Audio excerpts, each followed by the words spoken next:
Passport সাইজের ছবি কম বেশি আমাদের সবারই প্রয়োজন হয়ে থাকে। তো আজকের ভিডিওতে আমি দেখা যাচ্ছি কিভাবে আপনি আপনার মোবাইল ফোনের দ্বারা ছোট্ট একটি অ্যাপ্লিকেশন ব্যবহার করে পাসপোর্ট সাইজের ছবি নিজে তৈরি করতে পারবেন এবং চাইলে সেখান থেকে আপনি প্রিন্টার মেশিনের সঙ্গে প্রিন্ট করে নিতে পারবেন এবং যে কোনো দোকান থেকে আপনার তৈরি করা পাসপোর্ট সাইজের ছবি আপনি প্রিন্ট করতে পারবেন। তো এর জন্য খুবই ছোট্ট একটি অ্যাপ্লিকেশন ব্যবহার করতে হবে, যে অ্যাপ্লিকেশনটি প্লে স্টোরে অ্যাভেলেবেল পেয়ে যাবেন। তাছাড়া এই ভিডিও ডেসক্রিপশন বক্সে আমি এই অ্যাপ্লিকেশনের লিঙ্ক দিয়ে রাখবো, আপনি চাইলে সেখান থেকেও ইনস্টল করে নিতে পারেন।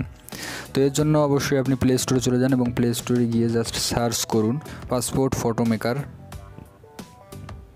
ওকে, সার্চ করার সঙ্গে সঙ্গে দেখবেন এখানে বেশ কিছু অ্যাপ্লিকেশান চলে এসছে। তো তার মধ্যে আমি সাজেস্ট করব যে পাসপোর্ট ফটো মেকার এই অ্যাপ্লিকেশানটি, কারণ এই অ্যাপ্লিকেশানটি বেস্ট মনে হলো আমার কাছে।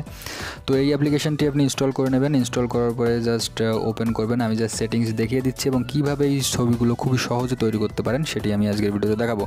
যে ছবিটি আপনি পাসপোর্ট সাইজে তৈরি করবেন সেই ছবিটির অবশ্যই ব্যাকগ্রাউন্ডটা আপনাকে রিমুভ করতে হবে। তার জন্য বিভিন্ন ধরনের অ্যাপ্লিকেশান আছে। তাছাড়াও আমি এই ভিডিওর লাস্টে দেখিয়ে দেবো যে কীভাবে আপনি আপনার যে কোনো ছবির ব্যাকগ্রাউন্ড খুব সহজে রিমুভ করতে পারেন। তো যাই হোক, আমি এখান থেকেই এই অ্যাপ্লিকেশানের কাজটি দেখাচ্ছি। তো যাই হোক, অ্যালাউ করে দেবেন। অ্যালাউ করে দেওয়ার পরে এখানে দুটো অপশান দেখতে পাচ্ছেন। এখানে অবশ্যই স্টার্টে প্রেস করবেন। স্টার্টে প্রেস করার সঙ্গে সঙ্গে এখানে তিনটি অপশানস দিয়ে দিয়েছে, type, select country, select photo. অবশ্যই এখানে সিলেক্ট টাইপ, যেহেতু পাসপোর্ট সাইজের ছবি তৈরি করবো অবশ্যই পাসপোর্ট সিলেক্ট করে দেবেন। কান্ট্রি অবশ্যই আমি ইন্ডিয়া সিলেক্ট করে দিচ্ছি। ওকে, ইন্ডিয়া সিলেক্ট করে দিলাম এবং সিলেক্ট ফটো। এখান থেকে অবশ্যই আমি গ্যালারি থেকে আমার যে ছবিগুলোর ব্যাকগ্রাউন্ড রিমুভ করা আছে সেই ছবিগুলো এখান থেকে অ্যাড করে নেব। ওকে, অ্যালাউ করে নিলাম। ওকে, তো আমি আমার ফোল্ডার থেকে ব্যাকগ্রাউন্ড রিমুভ করার যে কোনো একটি ছবি এখান থেকে সিলেক্ট করে নিচ্ছি। ওকে, ফর এক্সাম্পল হিসাবে আমি এই ছবিটি সিলেক্ট করে নিলাম। তো আপনি আপনার যে কোনো ছবির ব্যাকগ্রাউন্ড প্রথমে রিমুভ করে নেবেন, তারপরে গ্যালারি থেকে ফটো সিলেক্ট করবেন। ওকে, তো এখান থেকে আমি ডান করে দিচ্ছি উপরে। ওকে, তো ডান করার পরে এখানে ছবিটি সেট করতে হবে। জাস্ট আপনি এটি একটু টেনে সেট করে নেবেন আপনার সুবিধা মতো। ওকে, তো এখান থেকে সেট করে নেবেন। সেট করে নেওয়ার পরে অবশ্যই ডান সাইডে উপরে ডানে প্রেস করবেন। তো দেখতেই পাচ্ছেন এখানে ছবি সিলেক্ট করার পরে এখানে বেশ কিছু অপশানস দিয়ে দিয়েছে। তো এখান থেকে আমি বিশেষ করে আমার ছবির ব্যাকগ্রাউন্ডে যে কালারগুলো পাসপোর্ট সাইজে থাকে সাধারণত স্কাই কালারের থাকে বা অন্যান্য কালারও আপনি চাইলে এখান থেকে অ্যাড করে নিতে পারেন। তার জন্য এখানে দেখুন বিজি চেঞ্জার, এখানে প্রেস করবেন। প্রেস করার পরে এখান থেকে আপনার কালার অ্যাড করে নিতে হবে। ওকে, তো বিজি কালার এখানে প্রেস করবেন। প্রেস করার পরে দেখুন এখানে বিভিন্ন ধরনের কালার দেওয়া আছে, আপনি চাইলে এখান থেকে কালার সিলেক্ট করে নেবেন। তো আমি স্কাই কালারটা এটি সিলেক্ট করলাম। সিলেক্ট করার পরে এখানে ডান সাইডে নিচে ডান করে দিলাম।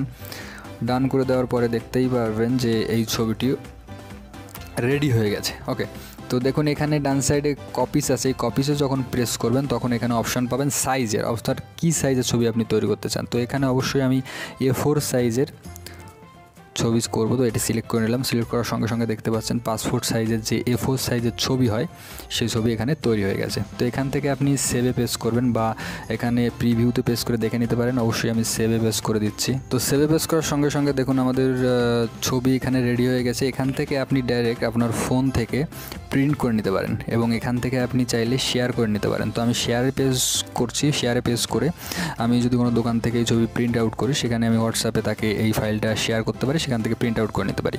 তাছাড়াও এখানে যদি ফোনের দ্বারা যদি আপনি প্রিন্ট করতে চান, অবভিয়াসলি প্রিন্টারের অ্যাপ্লিকেশান যদি ইনস্টল করা থাকে আপনি এখান থেকে ডিরেক্টলি আপনার ফোন থেকে প্রিন্ট করে নিতে পারবেন। এবং দেখতেই পাচ্ছেন ডান সাইডে PDF আকারে এই ফাইলটি তৈরি হয়ে যাবে। তো আমি পিডিএফে পেস্ট করছি। পিডিএফে পেস্ট করার পরে এখানে এই ফাইলটি PDF আকারে আপনি আপনার ফোনের গুগল ড্রাইভে সেভ করে রাখতে পারেন। সেখান থেকে আপনি যে কোনো সময় আপনার সুবিধা মতো এই ফাইল ট্রান্সফার করে বা নিজের ফোন থেকে প্রিন্ট আউট করে নিতে পারেন খুবই সহজে। তো আমি এখানে যে কোনো ড্রাইভ সিলেক্ট করলে ড্রাইভে সেভ হয়ে যাবে, আমি আর সেটি দেখাচ্ছি না। তো আশা করছি বুঝতে পারছেন যে কীভাবে খুবই সহজে পাসপোর্ট সাইজের ছবি তৈরি করা যায় মোবাইল থেকে। এবং লাস্টে দেখিয়ে দিচ্ছি যে কীভাবে আপনি যে কোনো ছবির ব্যাকগ্রাউন্ড রিমুভ করবেন। ওকে, তো যে কোনো ছবির ব্যাকগ্রাউন্ড রিমুভ করার জন্য আমি কোনো অ্যাপ্লিকেশান ব্যবহার করছি না, আপনি ডিরেক্টলি ব্যাকগ্রাউন্ড রিমুভ করতে পারবেন। তার জন্য আপনি গুগলে চলে যান এবং গুগলে গিয়ে জাস্ট সার্চ বক্সে সার্চ করুন রিমুভ বিজি। এটি সার্চ করে জাস্ট ওকে করবেন এবং এই ওয়েবসাইটে পেস্ট করবেন। পেস্ট করার সঙ্গে সঙ্গে এখানে দেখতে পাবেন যে আপনার ছবি অ্যাড করতে বলছে বা আপলোড করতে বলছে। এখানে আপনি যে ছবি এর ব্যাকগ্রাউন্ড রিমুভ করতে চান সেই ছবি এখান থেকে সিলেক্ট করে নেবেন। তো আমি এখান থেকে আমার গ্যালারি থেকে যে কোনো একটি ছবি সিলেক্ট করে নিচ্ছি যে ছবিটির ব্যাকগ্রাউন্ড আমি রিমুভ করতে চাই। তো ফর এক্সাম্পল আমি আমার যে কোনো একটা ছবি সিলেক্ট করে নিলাম এখান থেকে। তো সিলেক্ট করার পরে এখানে জাস্ট এই ওয়েবসাইটে আপলোডিং হচ্ছে। ওকে, তো এখান থেকেই আমার ছবির ব্যাকগ্রাউন্ডটি অটোমেটিক্যালি রিমুভ হয়ে যাবে। তো একটু ওয়েট করতে হবে তার জন্য। তো এখানে দেখতেই পাচ্ছেন আমার একই ছবি দুই জায়গায়, উপরে দেখতেই পাচ্ছেন এখানে ব্যাকগ্রাউন্ড অটোমেটিক হয়ে গেছে। তো এই ব্যাকগ্রাউন্ড যেটি রিমুভ হয়ে গেছে এর উপরে প্রেস করবেন, প্রেস করার সঙ্গে সঙ্গে দেখবেন এটা অটোমেটিক্যালি ডাউনলোড হয়ে যাবে। তো আমি জাস্ট ওপেন করছি, ওপেন করার সঙ্গে সঙ্গেই দেখতে পাবেন আমার ছবির ব্যাকগ্রাউন্ড রিমুভ হয়ে গেছে, খুবই সহজ মাধ্যমে। তাছাড়াও বিভিন্ন ধরনের অ্যাপ্লিকেশন আছে, আপনার যদি জানা থাকে তাহলে সেই ধরনের অ্যাপ্লিকেশন ব্যবহার করে যে কোনো ছবির ব্যাকগ্রাউন্ড রিমুভ করতে পারেন। আজকের ভিডিও এই পর্যন্ত। আশা করছি ভিডিও ভালো লাগবে। ভিডিও ভালো লাগলে লাইক কমেন্ট শেয়ার করতে বলবেন। চ্যানেলে নতুন হলে চ্যানেলটি সাবস্ক্রাইব করে রাখতে পারেন পরবর্তী ভিডিও সবার আগে পাওয়ার জন্য। আজকে এই পর্যন্ত, ভালো থাকবেন, সুস্থ থাকবেন।